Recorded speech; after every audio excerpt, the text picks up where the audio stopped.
विषय तथा उनकी 5 तन्मात्राएं ही अंतःकाल में जीवात्मा का उसी प्रकार का जन्म ग्रहण करती हैं।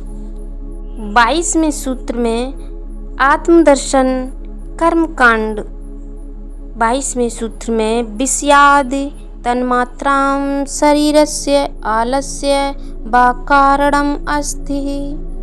विषयाद विषय एवं आदि, तन्मात्रां शब्द रूप गंध स्पर्श आदि।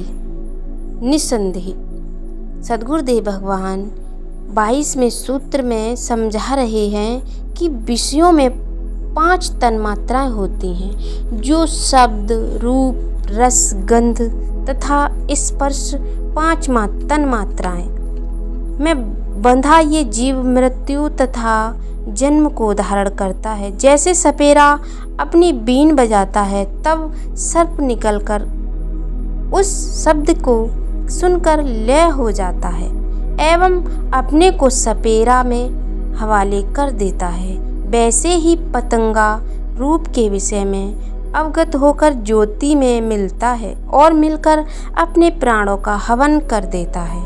और रचना का विषय मछली को लगा है, वह जल में डाली गई बंसी जिसमें केंचुए फंसा हुआ है, उसमें उस केंचुआ को खाने आती है और स्वयं दूसरे की शिकार बन जाती है, क्योंकि उसे जिह्वा की तीक्ष्णता अपने में व्याप्त किए हुए है। गंध का विषय भौरे को लगा है, जिससे वह फूलों की सुगंध सुंदर सी सूंघता है। अंत में शाम को कमल के बंद होने पर उसमें बंद होकर अपने प्राणों को दे बैठता है। और स्पर्श का विषय हाथी को लगा हुआ है। जहाँ वन आंचलों में हाथियों के झुंड रहते हैं, वहाँ लोग एक लंबा चौड़ा गड्ढा बनाकर चारा जमा कर देते हैं तथा पास ही हथनी को खाल में भूसा आदि भरकर वहाँ खड़ा कर दिया जाता है।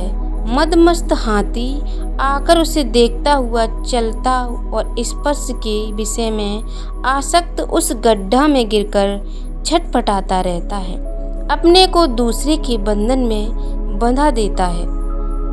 इनको तो एक एक विषय की लगा है, मगर इस मानव को 5 विषय लगे हैं। बताओ इनका क्या हाल होगा? जो मानव को 5 विषय लगे हैं, बताओ इनका क्या हाल होगा? जो मानव जिन जिन विषयों में आसक्त होता है, अंत में वही कारण बनकर कार्य रूप शरीर को धारण कर लेता है, इसमें कोई भी संशय नहीं है। ठीक इसी प्रकार यह स्थूल 5 मात्राएं हुई हैं। अब सूक्ष्म तन्मात्राओं के बारे में कहते हैं, जिसमें वह शब्द शरीर में सुनाई देता है तथा कानों में वह शरीर के बाहर सब जगह ही अनुभव में आता है तथा रूप की तन्मात्रा में अद्भुत रूप दिखाई देता है, जो आँख के बंद करने पर अंदर तथा आँख खोलने पर बाहर आकाश में समय समय पर किसी न किसी रूप में भासता है।